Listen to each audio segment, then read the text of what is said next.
สบายดีทุกคนเนาะก่อนตัดหญ้ามาแล้วพอทันได้ตัดหญ้า6 เป็น 6ทุกคนเนาะ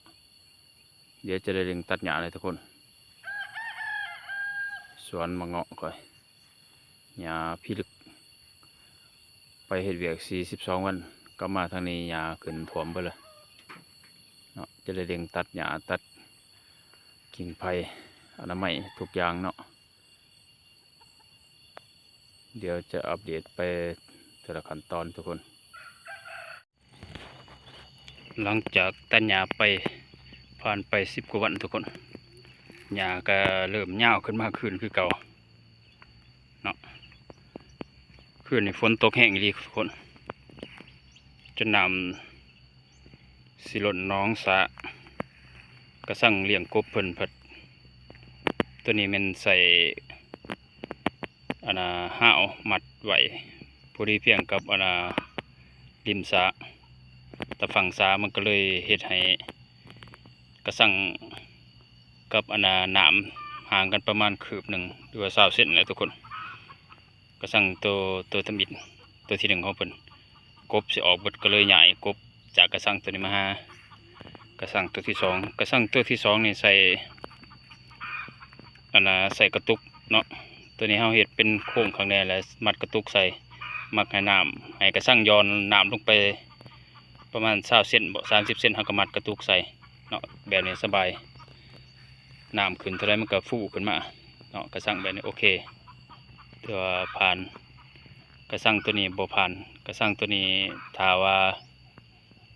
เลี้ยงน้ำแหลงก็ถ้าน้ำบกก็เคินไปอีกเนาะแต่ต้องได้ดูแลตลอดแต่กระสังตัวนี้ถือว่าหายห่วงเพราะว่าแต่อย่าให้มันขาดกบจังบ่ลักออกใหญ่กบมาใส่นำกันหลายเลยทุกคนเนาะเห็นป่ะเอากบจากกระสังหนึ่งมาใส่อีกกระสังหนึ่งพอดี2 กระสังรวมกันหลายเลยระดับ300 ปลายที่บอกเพิ่นซื้อมา400แต่กินไปนำแน่ปลานิ่นก็หลายทุกคนเกลืออะไรต่างๆนี่ยังเป็นแพะมานำเนาะบรรยากาศริมหนองน้ำสิล้นเลยสิได้เฮ็ดแนวกันปลาบ่ให้ปลาออกเนาะสิใส่ผ้าแยงเขียวนั่นแหละผ้าด่างเขียวนั่นแหละสิกันเพราะว่าเลี้ยงปลากดแน่ปลานิ่นแน่ปลาดุกแน่อย่ามันหลักออกถ้าว่าน้ำลดนี่ออกเลยทุกคนเนาะก็หมกไฟใหญ่มาแต่ทางหน้าบ้านมันแออัดผลไปปลูกแอปใส่กับหัวลายเกินเนาะเพิ่นปลูกแอปผลก็เลยย้ายมาอยู่ขันสะ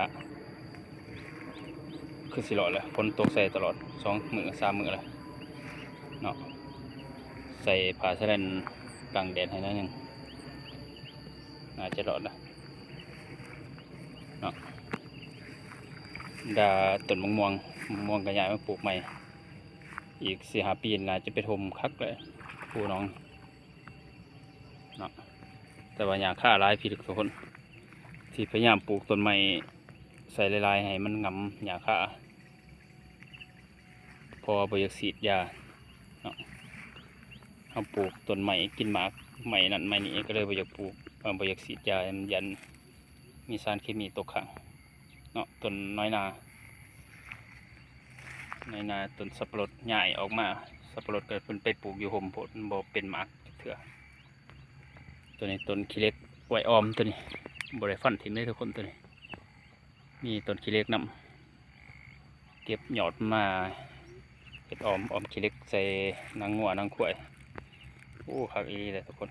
เดี๋ยวต้นมะเขือปลูกชุดก่อนมาตอนรดก่อนเนาะมันเริ่มใหญ่เลยทุกคนกำลังมื้อนี้ให้ปุ๋ยมันไปพอมื้ออื่นก็กลับแคมป์แล้วก็เลยสิบ่มีเวลามื้อนี้เริ่มเร่งเวียกเข้าไปอีกเนาะเห็นบ่สับปะรดปลูกสุดก่อนใหญ่มาแต่สุดก่อนใหญ่เลยดิเอาต้นใหญ่มาลงเลยก็เลยงามเลยติดแล้ว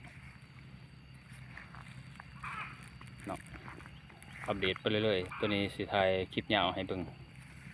มื้ออื่นก็กลับแคมป์แล้วก็เลย ก็บภาพคลิปยาวบุส่วนมักซิดาก็ห่อข้าวพุไปเลยพอปีนี้สุดนี่ว่าซะสุดนี่ห่อหลายใส่ปุ๋ยหมาก0060นี่ถือว่าเป็นหมากพิลึกเนาะเล็งปุ๋ย0060เล็งให้หมากดกให้ความหวานความกรอบเนาะแต่บางสวนเพิ่นก็ใส่สูตร13 21บ่เพิ่นใส่สูตรนะแต่ว่าซอกหาซื้อยากก็เลยเอาสูตร0060นี่แหละมาใส่ลงเบิ่งผมเคยใส่สูตรเสมอสูตร15 แล้วแต่ว่าหมากก็บ่ดกพอตัวนี้ได้ผลดีอยู่ทุกคนเนาะวันนี้เนาะเมื่อวานนี้ก็ตั้งเสาสละให้เพิ่นถ่ายคลิปสั่นลงให้เบิ่งแหละเนาะโอ้เกือบบ่ได้ฝนก็ลงพอฝน2 คนเฮ็ด2 คนมันเลยย่อเสาไปอีกได้หนักจนให้เมียมาห้ามซอยเนาะแต่ว่าคันได้ตัดหญ้าออกกับปิตะเบิ่งอยู่สวนก็ดิมันพอเบิ่งอยู่มันแปลนถ้าว่ากลับมานี่42 วันไปพักไปเฮ็ดเวียก42 วันทำกลับมานี่ไปโทหญ้าเต็มเปียกเลยทุกคนนี่หนทางปล่อยหนทางผ่ากลางสวนเลยเนาะเป็นแล้วมาเลยจะปลูกต้นไม้ทั้ง2 ฝากขังไปเลยเนาะไผ่กิมซุงก็ใหญ่พิลึกอนามัยตลอดตกแรงสิได้ตอนออกเบิดเอาสั้นๆบ่ไว้มันงำต้นไม้ให้มากเบิดไผ่มาเล่นไม้มาเล่นฟ้าเนาะว่ามักเล่นฟ้าเตี้ยบัดสุดท้ายมันบ่เตี้ยเลยปลูกไป4-5 ปีแล้วบ่ได้เตี้ยจักดีบ่สูงเลยสิได้ตอนลงอีกแล้วสิได้เบิดฤดูฝนตกฤดูแล้งปีนี้สิได้ตอนทำเสามันแหละให้มันต้นเตี้ยๆเนาะโอเคแล้วจะอัปเดตแนวอื่นให้เบิ่งอีกทุกคนมาส่วนนี้ก็เอากล้วยมาปลูกอีกทุกคนส่วนนี้ปลูก4 ซุ้มสุดก่อนปลูก6 ซุ้มพอดีเป็น10 ซุ้มเลยทยอยปลูกไปนำตามคันสะเนาะกงม่วงกระปลูกมาส่วนในใดอยู่5 ต้นเนาะปลูก5 ต้นทยอยปลูกไปแต่ละรอดมากับปลูกไปนำเบื้องนี้น้ำพอดีจุพรรษาเลยปลาสิหลักออกคันแม่นมีปลาหมอปลาดุกนี่ร้อยออกเลยทุกคนจังหวะเสียดกันไว้ปีนี้พอดีมีเวลาตัดหญ้าไปแล้วเนาะตัดหญ้าไปแล้วก็เลยสิกันน้องไปเลยเนาะเฮ็ดสลาก็ตั้งเสาไว้ให้เพิ่นเลยมาสุดนาเพิ่นเลยหรือว่าตกแรงจะสิได้มุ่งมันหนทางพอดีแก่เครื่องเอารถเข้ามากันเนี่ยแก่เครื่องแก่ยังเข้ามากันเนี่ยเฮ็ดพากันปลาแคมหนองสาแล้วเลยทุกคนเบิดไม้หนึ่งนี่แหละไม้หนึ่งประมาณ25 เมตรเนาะจากส่วนนี้เฮ็ดแต่บอลมันต่ำบ่ได้อ้อมเบิดมีแต่บอลต่ำเลยน่าจะปลอดภัยอยู่พอปล่อยน้ำออกเลยน้ำมันหล่นแน่แล้วพอดีเพียงแต่ฟังแล้วก็มันก็ไหลออกเลยแล้วก็เห็ดบอลมันต่ำปลาน่าจะบุบเลยทุกคนอาจจะปลอดภัยกล้วยที่ปลูกสิก่อนเริ่มงามเลยเริ่มถอดใบเลยเลาะเลยทุกคนเนาะกล้วยน้ำตัวนี้กล้วยน้ำว่าปลอดภัยแล้วปล่อยปุ๋ยให้นิดนึงเลยยำแรงก็มาเกลือป่าทุกคนเอาอาหารให้ป่าเห็นป่ะเพียบป่ากันเลย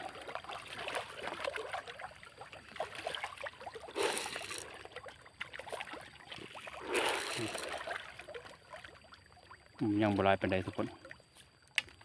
แต่ว่าพอได้แยงอยู่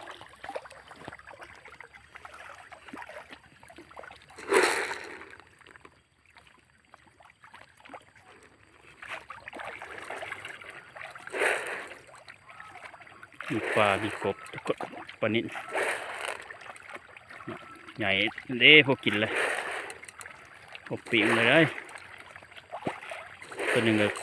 กินเกือบบ่เบิดเดียวกัน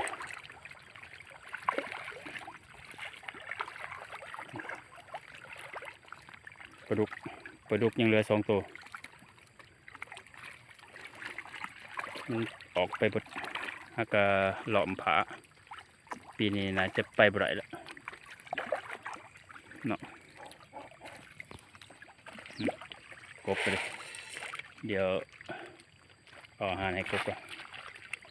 2 กระสังมาใส่กระสังเดียวคือละลายๆเนี่ยจะหน่อยตอนนั้น2 กระสังนั้นน้ำท่วมแล้วจุดสิจูยังเหลืออยู่มอง10 เซนกินไว้ขนาดปนิน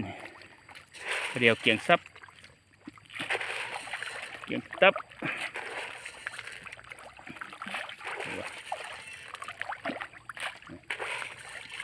หยุดให้ไก่หยุดให้ไก่เลย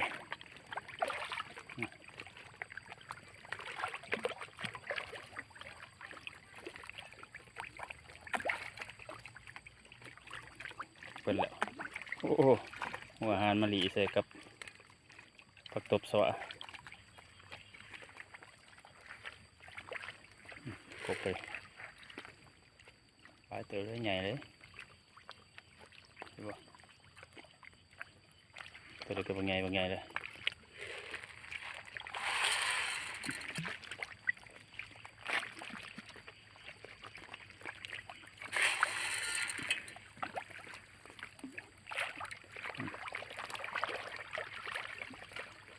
โอ้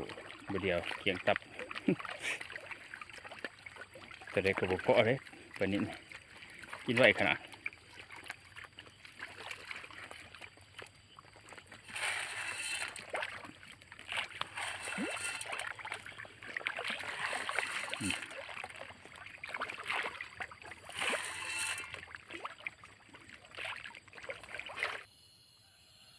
อัปเดตต้นสิดาที่ห่อแล้วทุกคนปีนี้หลายเนาะหลายสมควรที่ว่าได้ห่อเพราะว่าซื้อถุงมามีถุงตับเบิดสุดนี่มักสิดาหมองเศร้ากว่าต้นนี่แหละทุกคนเห็นบ่ต้นนี้ก็หลายสมควรเนาะเห็นบ่ต้นนี้ก็หลายต้นนี้แห้งพิลึกเลยต้นนี้ดอกเป็นดอกพอใส่ปุ๋ยสูตร0060ผลตอบรับก็แสดงว่าได้เหลืองอยู่ทุกคน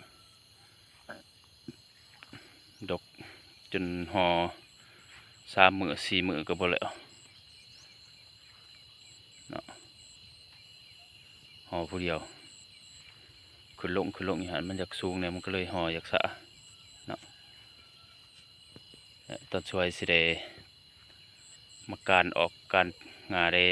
สูงแล้วการออกตอนไปในโตเนาะทำเสาไปในโตเพราะว่าบ่อยากทิ่มงามัน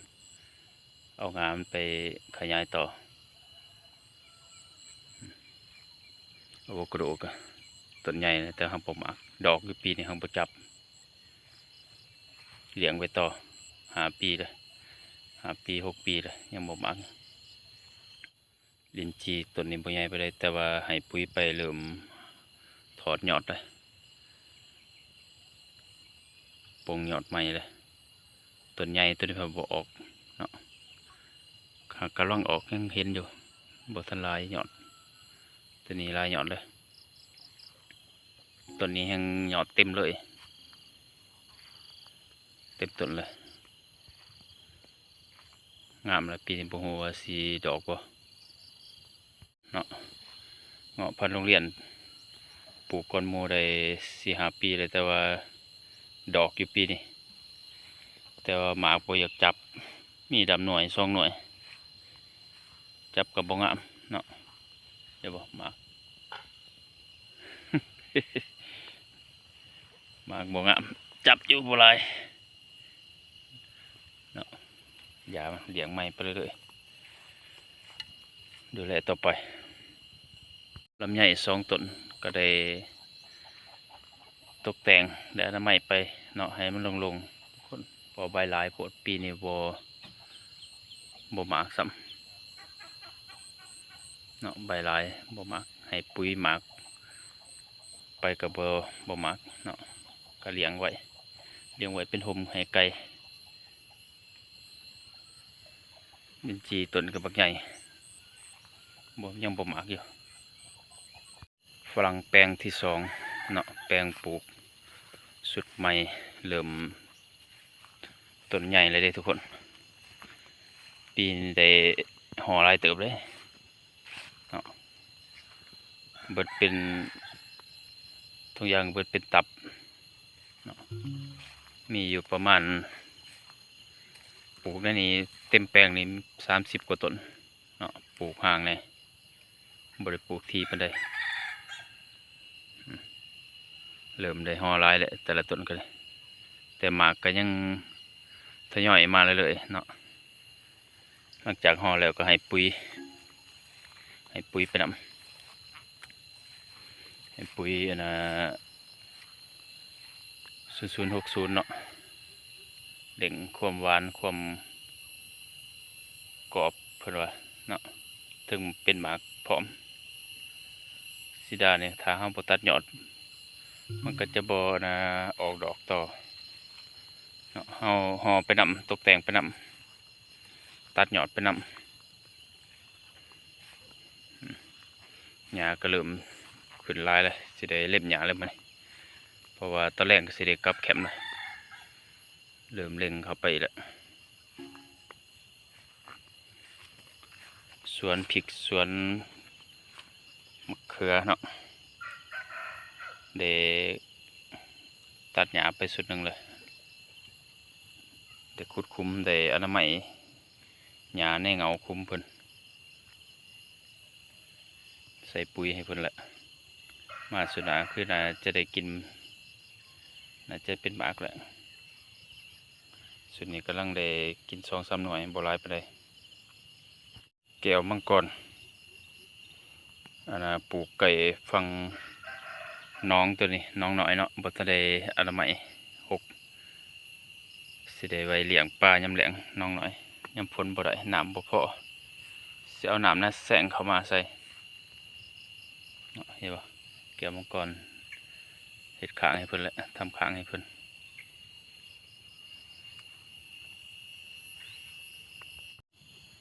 สูงค่าพวกนี้ได้อนามัยหญ้าในเงาได้คูนให้งามเลยโอ้มะเขือตัวน่ะเป็นละมะพริกมะเขือมาสุดนาจะได้กินหลายเติบแล้วมะเขือก็เลยมะพริกก็น่าจะเป็นหมากแล้วอัปเดตสวนเงาะทุกคนเงาะปลูกขวบปีเลยทุกคนขวบปีแล้วปลูกเดือน6ปีกายเนี่ยปีนี้เดือน8ได้ปีกับ2 เดือนละ